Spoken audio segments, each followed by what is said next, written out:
A quick glance at my YouTube channel will tell you I really like movies. What lurks under the surface is my love for professional wrestling. It predates my film watching by around a decade. I was watching grainy WCCW rips of the Von Erich vs. the Freebirds years before I knew who Martin Scorsese or Christopher Nolan even were. It's safe to say, I know my wrestling history, and I will be tackling this review as more than a movie reviewer. The wrestling fan in me will be very present during this video. First off, I don't think you need to be a wrestling fan or have any knowledge of the world to enjoy this movie. In fact, my two biggest complaints about the movie come from knowing so much about the topic. There was a brilliant scene towards the beginning of the movie when Zac Efron's Kevin Von Erich is on a date with Lily James's Pam.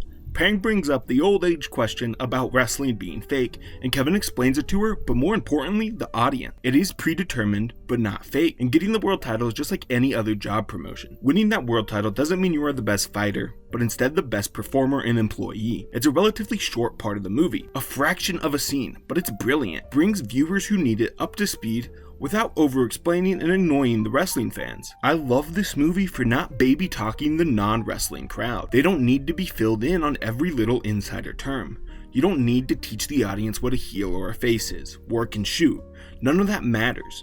The inside baseball doesn't add anything, so it was left out. The story is the appeal here, not laughing at wrestling. This is such an emotionally raw movie. I sobbed the first time I watched this, like ugly cried in a theater, and I have teared up on the 2 rewatches I've done. Before talking about the sad, icky stuff, I want to highlight the happiness in this movie, an aspect that I think is largely overlooked in discussions about this movie. The love and brothership the Von Erich boys have for each other is clear as day. 2 of the best scenes in the movie is when they all sneak Mikey out of the house to play at his gig, and Kevin's wedding. It shows them having fun and bonding. Kevin and David sitting on the bathroom floor is such a heartwarming moment. The calm before the storm.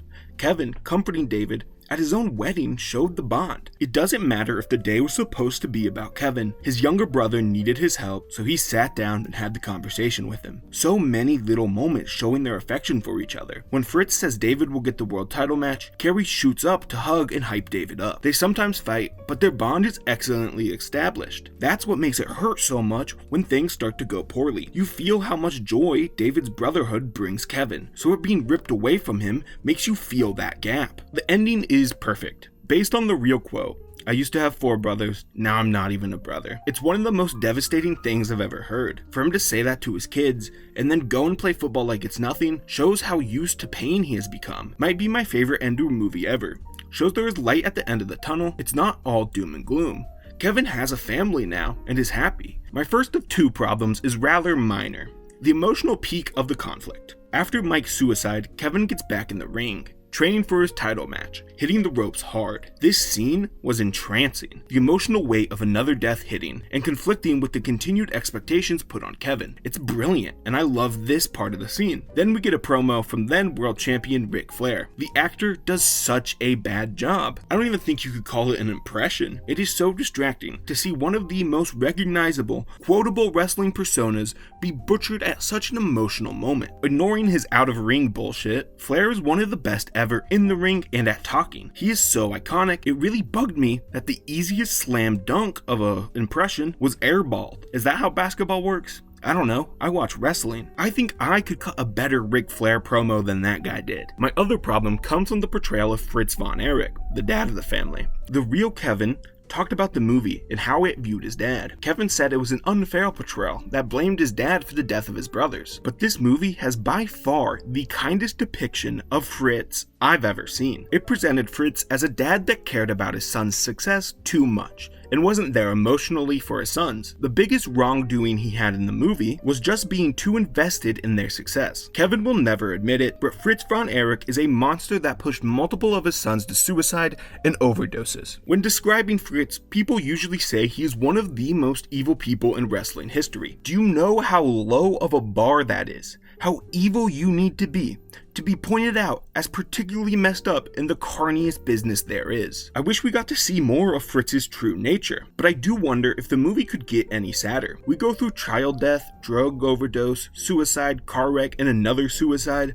That's a lot of stuff, man. Can you really make this any sadder? I don't want to go into many specifics about the stuff that Fritz did to his kids. There are stories out there showing he tortured them physically and emotionally, and this just really isn't the place to talk about it, but he pushed them into depression and into drugs. close. One story I will highlight. Kevin said, after Kerry killed himself, 5 out of 6 of the brothers are dead at this point. Fritz pointed a gun at Kevin and told him he should kill himself too, but he was too much of a coward. He's not as brave as his brothers. Think about the level of evil and lack of empathy you have to say that. He wasn't a father who cared too much. There is no such thing as the Von Erich curse. Just a piece of shit that abused his sons beyond belief and a mother that didn't care. It feels irresponsible to tell the story and let Fritz off so kindly. People who watch this movie think there was some kind of supernatural curse on the family, and there just wasn't. Another scene I would have liked to see is when Kevin stole a gun to kill himself with. An old man saw it and just simply told Kevin that he loved him. Kevin returned the gun and they embraced and cried. This brings me to wishing the movie was longer. I wish there was a room to tell a little bit more of the story. I would have loved if this movie was 3.5 hours. I'd take it. There were so many real moments that happened and were left out of this.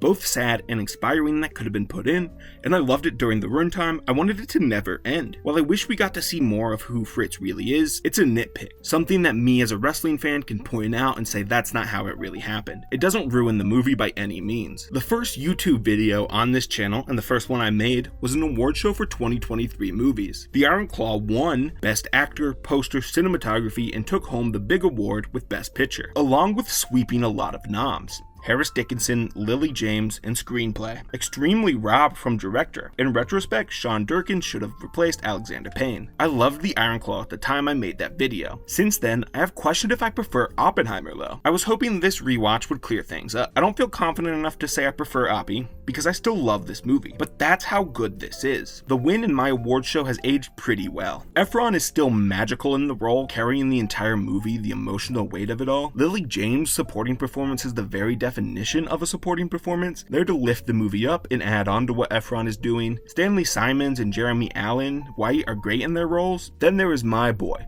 The Iron Claw is what made me a dickhead. Harris Dickinson blows me away with how good he is in the first half of this. It is before most of the heavy-hitting emotions show themselves, and he is still the best supporting actor. The movie is great for the technical execution, and I love it for the level of care and passion it has for professional wrestling. There are very few good movies about wrestling. I wasn't huge on The Wrestler, Fighting with My Family was okay, Queen of the Ring is a mess. I'll make a video on someday. But for proper, excellent filmmaking, it is Iron Claw or bust. Seeing this movie represent and celebrate an art form that is so often looked down on is something I love to see. It just fills me with joy. To end this video, I want to talk about where Kevin and the Von Erich family is now. My first rewatch was spurred on when Ross and Marshall Von Erich appeared on AEW and Ring of Honor. Ross and Marshall are Kevin's sons, the two you see at the end of the movie in the current generation of the Von Erichs. They won the Ring of Honor 6-man belts alongside Dustin Rhodes, whose father Dusty was a Southern wrestling legend. They still have those belts. While they aren't doing much, it's good to see them around. I love the ending even more now. Seeing Kevin in the ring smiling with his sons on AEW after they won those belts. Seeing the Von Erich legacy continue means the world to me and makes me happy. This movie helped Kevin get back onto wrestling television and get the respect he deserves, which is lovely. This movie makes me so happy, but also so sad, and that is the perfect movie. If you enjoyed the video, please subscribe. I have a goal of 3 new subscribers from every video, so if you were to subscribe, it would help that goal out a lot. Like and comment, I'd love to talk about movies or wrestling in the comments. Thanks for watching, hope you enjoyed.